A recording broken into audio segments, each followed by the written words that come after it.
Let's talk about camels. I've never started a sermon with those words, but now I have. Let's talk about camels. And I want to talk about camels by first talking about very nerdy Hebrew textual puns that has like a worldwide audience of 6 people who find them interesting, and I'm one of them. I remember hearing this joke when I was a teenager, and when I figured it out, it was such a wonderful aha moment. If God and the children of Israel were playing tic-tac-toe together, how do we know that God would choose X's? Because it says, Hashem oz li'amo yitain, which is a verse that means that God will give the people strength, but the word for strength is oz. Okay. Another one, it's not going to be funny, but it's going to be fun for me. What did the frum religious Jew who loved to sing, what did he do when a dromedary fell on him? He said, Ashira ladonai ki gamal alai, which is a verse that we say in Psukei Zimra, which literally means, I will sing to God ki gamal alai, because God has bestowed good things upon me. But gamal also means, the joke is based on the multiple meanings of the Hebrew root gimel mem lamed gamal. It can mean camel. It can also mean to bestow, to give the gift of, as in Birkat Hagomel, the bracha that someone says after feeling that God saved them and rescued them from a difficult situation, Hagomel l'chayavim tovot. We bless the God who even gave those who might not have been worthy of it good things. And a camel itself, the animal, is its own contronym.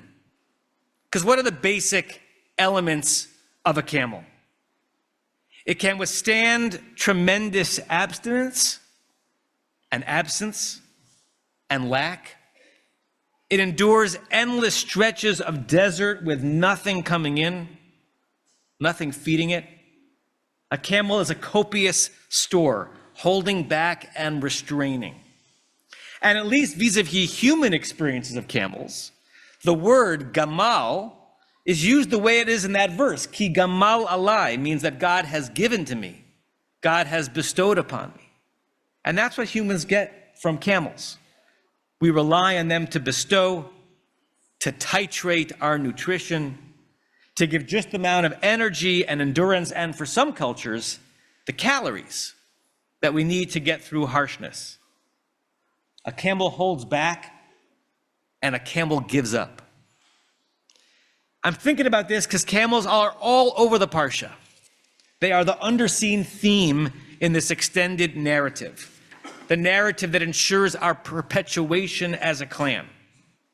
The one where Abraham sends the servant to find a wife for Isaac so that the family will continue, as will the relationship with God. It's all about camels. The servant travels north by camel. The test that the winning candidate will pass to become Isaac's wife will be via camel. Only the woman who by the well tells the servant, Gam ligmalecha ashkeh, I'll give water even to your camels, only she will prove herself worthy. And that woman is brought down to meet her fiancé by camel. And when she does meet him, vatipol min hagamal, she falls off the camel. That one mini scene of Rivka falling off the camel is a Rorschach test. People and commentaries throughout centuries tend to see it not as it is, but as they are. Puritan and prude society saw it as a moment of great modesty. Rashi says the phrase does not mean what it really does seem to mean.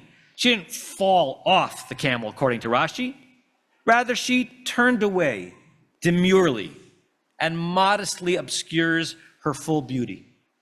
He connects it to the next verse where Rivka takes a scarf and actually veils herself, which is one of the sources for the bedekin ceremony, the veiling ceremony at a wedding. Ecstatic societies see the scene as a prism for religious awakenings and yearnings. Rabbi Levi Yitzchak of Berditchev, a great Hasidic master who is suffused with Kabbalistic thinking, he weaves together the idea that in Kabbalah, Isaac, Yitzchak, is associated with pachad, fear, and gvura, might. Isaac represents the power of God and the fear of God. And so in the allegory, Rivka is not reacting to a man when she falls off the camel, but to the part of God that this man represents. She's overwhelmed by divine awe. Her body cannot maintain her composure. She falls in ecstasy, in spiritual ecstasy. Rivka falling off the camel is her davening, shuckling, losing herself in him Isaac, and in him Hashem. He reads the moment as an invitation to a healthy loss of balance in our spiritual aspirations and in our intimate connections. We should lose ourselves a bit. I read all these interpretations and others, and my response is Ikar chaser min hasefer, which literally means the main point is missing from the book. It's Jew speak for you're overthinking this. You're missing the point. I see the scene as pure, unvarnished romance. She saw him. She was taken by him. She fell off her camel in love. And then she recovers and she dons the veil, lest the moment lead to mixed dancing. That's how I read it and thought about it until I spoke this week to my dear friend and blood brother, Rabbi David Ingber, who often blows my mind with the way his mind works and weaves tapestries out of the strands of our tradition. He points out another gamal in the scene. It's Isaac himself. To which I said, huh? Rabbi Ingber brings us back to last week's Parsha. If you remember, Sarah becomes pregnant. That child is Yitzchak, Isaac. He grew. And then they threw a party for him. It was the party at which his older half-brother Yishmael would mock him and laugh at him, starting the rift that persists until today. And what was the reason for that party? It was not a birthday party. It was a wean day party, the day he was weaned, no longer as dependent on his mother for sustenance, an early bar mitzvah of sorts, the day announcing the beginning of independence. That's the meaning. But listen to the words, listen to the sounds, even if you don't know Hebrew fluently. Vayigdal hayeled, vayigamal. The child grew and he was weaned. He was gamald. He was cameled. Vayas Abraham mishte gadol, and Abraham made a great party. Biyom, on the day, he gamel et Yitzchak. On the day his son Isaac became a gamal, became a camel. There's that word again. And what makes Isaac a gamal? He had to survive on very little. Love from his father, but attenuated, directed through spiritual and divine obligation more than direct, tender contact.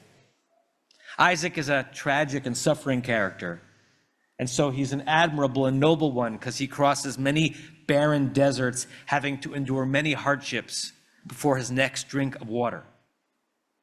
And who is his bride? The one who notices the thirst of the camels, because she's going to be wed to one. Of course that's her test. Of course she has to show that even for those who are truly parched, who hold on to so much with restraint, but those who are also so very needy when they reach the well, for those camels like her husband-to-be, of course she has to show kindness and abundance. V'gam ligmalecha ashkeh, she promises. I will give drink even for your camels. I'll find a way to be giving even to a man like Isaac. Seen through the prism of the multiple meanings of gamal and the multiple gemalim in the scene, Rivka and Isaac are as if standing in a house of mirrors, seeing the other in myriad reflections and seeing themselves intertwined. Because Rivka is not just destined to wed a gamal and try to serve the needs of one and be good to one. She becomes one herself. She sees her intended from a distance. She sits on her camel of transport and gazes at her camel of betrothal. Vatipol min hagamal, she falls off. Why? Maybe because the task now presents itself as harder than it seemed. Back at the well, it was easy to give drink to the camels there. But maybe this gamal will be harder to satisfy. Maybe he is too thirsty for her to slake. A feminist read might be that her falling off the camel is in minor protest.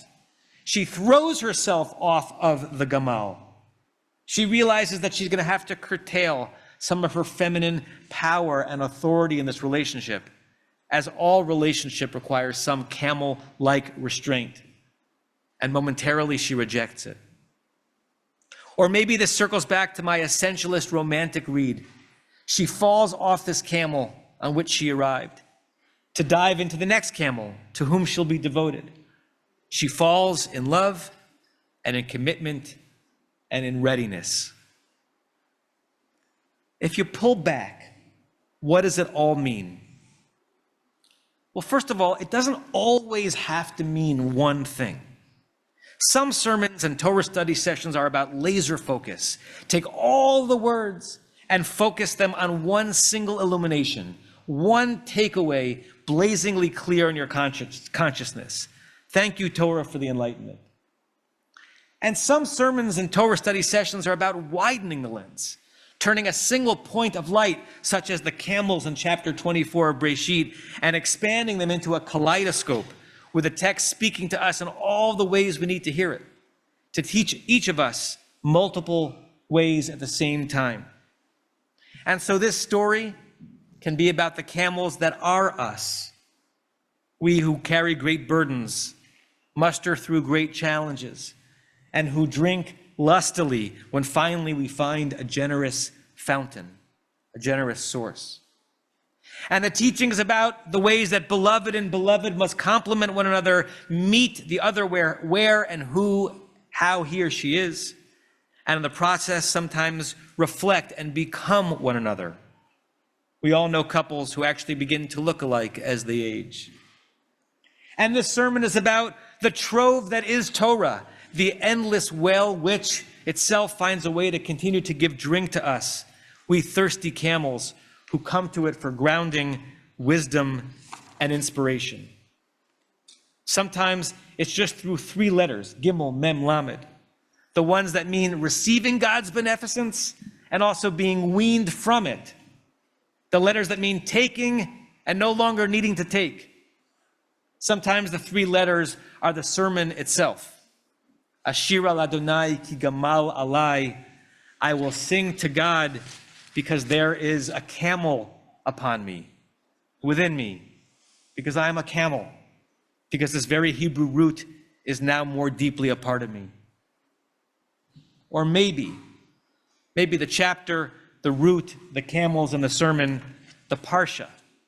The parsha, which seems to be about Abraham and Yitzchak and the perpetuation of the patriarchal line, maybe it's all really about Rivka, Rebecca, matriarch number 2, whom we don't know enough about and on whom we do not focus sufficiently.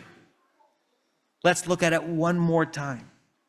She enters the story because of her kindness and her generosity to all the camels around her. And then vatipol min hagamal, she falls. She, a woman, a wife, a mother-to-be, a prophetess, she senses how hard all of this is. Love is hard. Satisfying someone's needs is hard. Living up to the model of Sarah, matriarch number 1, will be hard, especially when her death has left such a hole in Isaac's heart. Her upcoming barrenness will be hard. She will become the first character in the Torah in our people's story of humanity who will experience pregnancy and childbirth as traumatic. Not just that the waiting to become pregnant is hard, but that the gestation is hard. Rivka is the fulfillment of the curse God gives to Eve, to Chava, as they are kicked out of the idyllic garden. God says to her, Arba, Arbe, etzvonech veheronech, ve'etzev teldi vanim. God tells Eve, I will greatly multiply the pain of pregnancy. In pain will you give birth to children. Eve receives the curse. Rivka is the first to live it. As the Torah will tell us in the beginning of next week's Parsha, Vayitrotzitzu habanim bekirba, the boys grappled inside of her to the point of her existential weariness. Lama ze anochi, she cries. Why am I even here? This is so hard. And Rivka will be the first mother to be estranged from her biological child. A generation up, there was estrangement, for sure. But mother stuck with child. Sarah with Isaac, Hagar with Ishmael. But Rivka will give birth to two and bond with one. Choose one. Be chosen by one. Be mother to one. To Jacob, to Yaakov, Yisrael, us. Her bond with Esau is ruptured forever. Maybe Rivka sees all of this in advance. Vatipol min hagamal. So she falls off for a second. Don't you empathize? Who wouldn't stumble and crumble when seeing such a challenging path ahead? And then she recovers. Vatomer el ha'eved mi ha'ish halazeh ha'olech besadeh likratenu. She asked the servant, who is that man daydreaming in the fields who's drawing close to us? Vayomer ha'eved hu adoni. He says, he's my master. In other words, he is to be yours. Vatikach hatzaif. She takes a veil, vatitkas. She gathers herself. She grabs a scarf. She covers herself, perhaps in modesty, perhaps in an act of self-love, protection. However much I share, some of me is just me. And the next verse, Vatihilo leisha vaye'ahaveha, and she became to him a wife. She loved, and she was loved. So it is, so may it be, so must it be on some level for all of us.